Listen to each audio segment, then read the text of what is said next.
So that happens to be this sister who, believe it or not, got a job working for the Postal Service.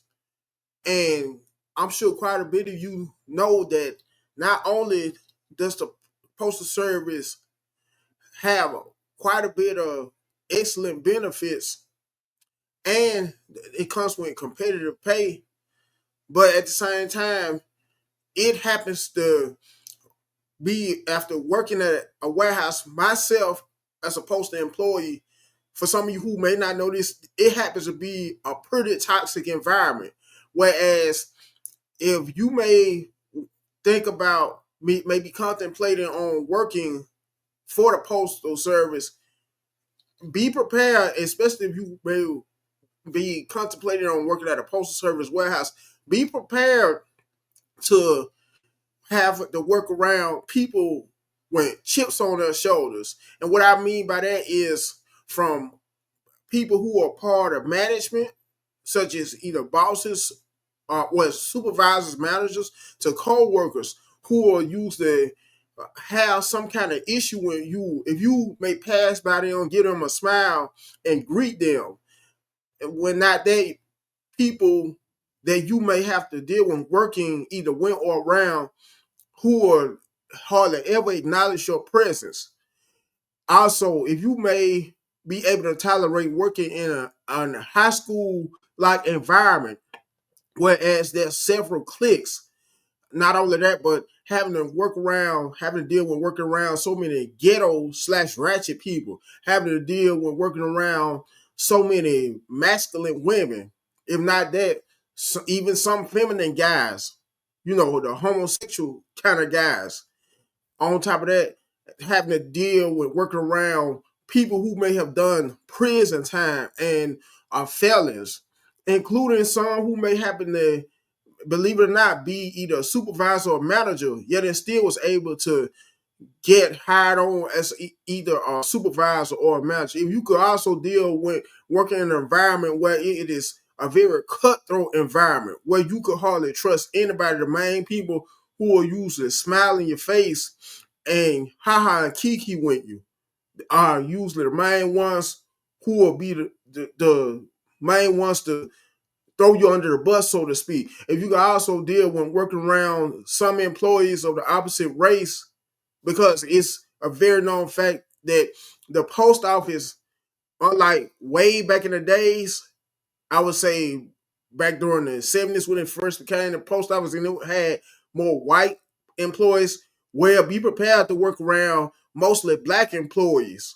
And for the very few who may not be black, be prepared to work around some of them who may happen to be racist as well. Not only that, but be prepared to also hear stories of people that you may happen to work around, co-workers who may happen to be sleeping with another co-worker. In some cases, who may happen to be sleeping with one of the bosses. Not only that, but be prepared to, out of the blue, while in a parking lot at work, to catch a random employee taking drugs, whether it may be either smoking weed or if not, they usually taking some kind of illicit drug. Be prepared also, and also drinking alcoholic beverages on the job. Not only that, but be prepared to deal with employees, catching employees out the blue, co-workers out the blue, making out with each other in a parking lot. And if you could tolerate all of those kinds of things, well, this is the exact kind of job for you. Once again, you will have pretty rewarding benefits and pretty competitive pay. But as far as the work environment, the workplace culture is terrible. Anyways, let me show you this sister who happened to quit her post office job and also happens to be a disabled vet due to too much hard and manual labor.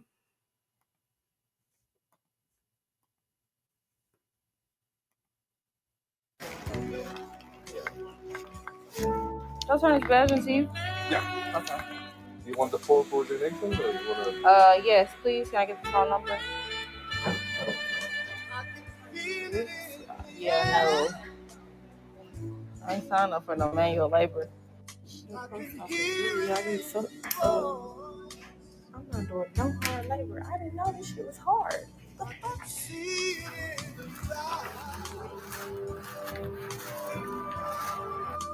Thank you.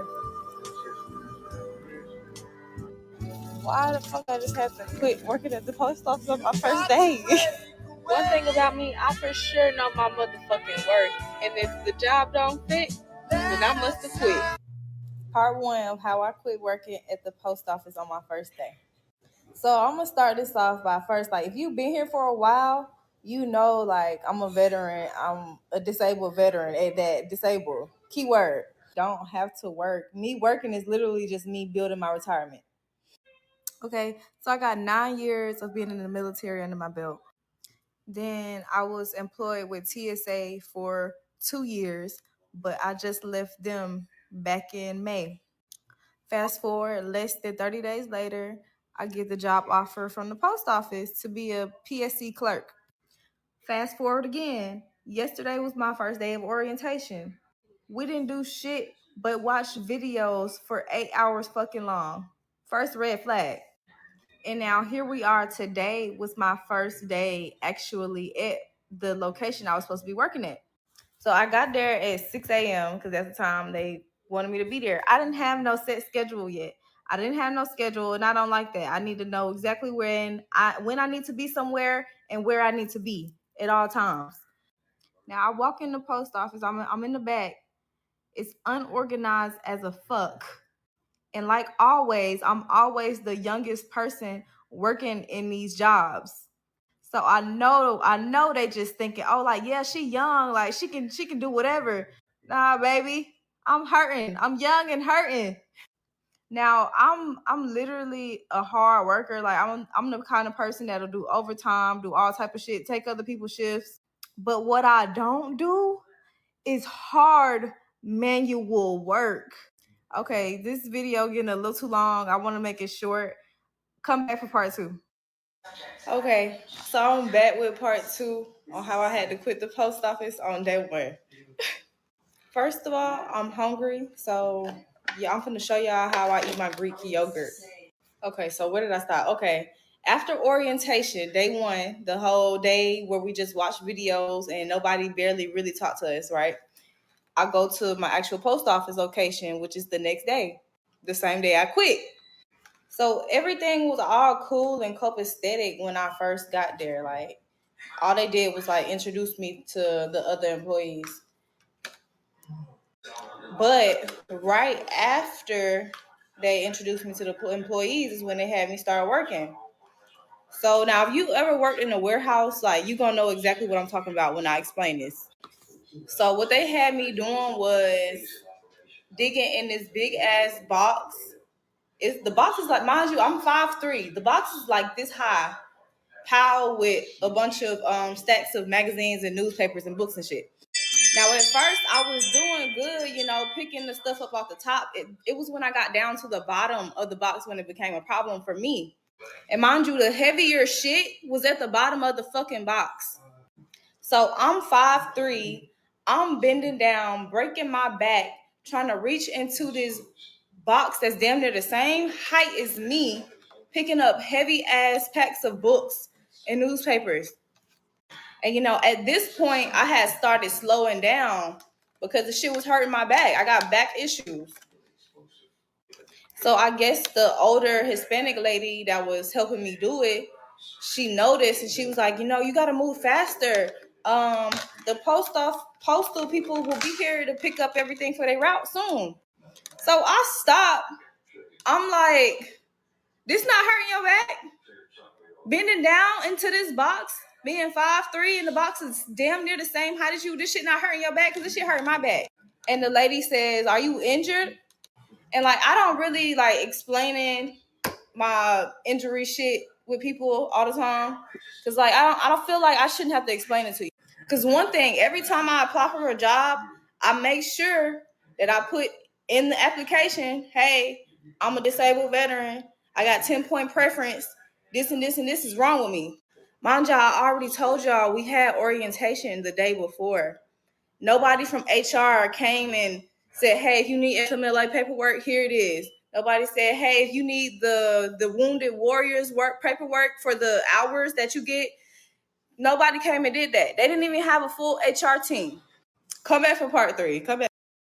I'm gonna try to give y'all part 3 because all the comments and notification getting me overstimulated, got my anxiety acting up. Now it's at this point where I said, yeah, this is a no for me. It's a heavy no for me. I asked to see the branch manager. I talked to him.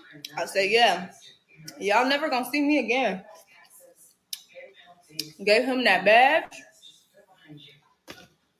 He said, is the work too hard? And at this point, I didn't even feel like explaining to them people like, yeah, I'm a disabled veteran, because HR should have gotten all this information day one. And I'm not gonna sit here and just put all my, my business out here flat on the table. Like, we're not even standing in a private office talking. He asking me this question out in the open. And I know how y'all folks get. As soon as y'all hear that a young person get disability, y'all get jealous. And for me, that don't sit well with me. That just tells me like, oh, we don't really care about you that much. Because we just making assumptions just off the way that you appear on the outside. And I don't need that kind of job. Like, I kid you not. I promise y'all, the post office make TSA look like heaven. Now, am I right or wrong? But right before she took the job, ladies and gentlemen, shouldn't she, after reading the description of all of her job duties, had known from right off the rip how physically demanding the job would have been? I'm just saying, instead of wasting all this time having to first and foremost fill out the application, and I'm assuming she probably used a resume as well while filling out the application, then having to appear for the fingerprints, because you had to appear also before prior to getting hired on for the postal service, and prior to working on your very first day, you have to have a fingerprint scan done on you. As far as drug tests go, there are no more drug tests anymore, which was a big mistake, them throwing the drug tests out the window. Now, there are background checks, though, on the other hand. After going through all that and then having to go through orientation, which was a waste of time, she would have been better off not even applying to work for the Postal Service in the first place, especially after working for the Postal Service in a warehouse that was for just one day, literally one day. Anyways, and like always, make sure to like, share, comment, last but not least, subscribe. And I'm out.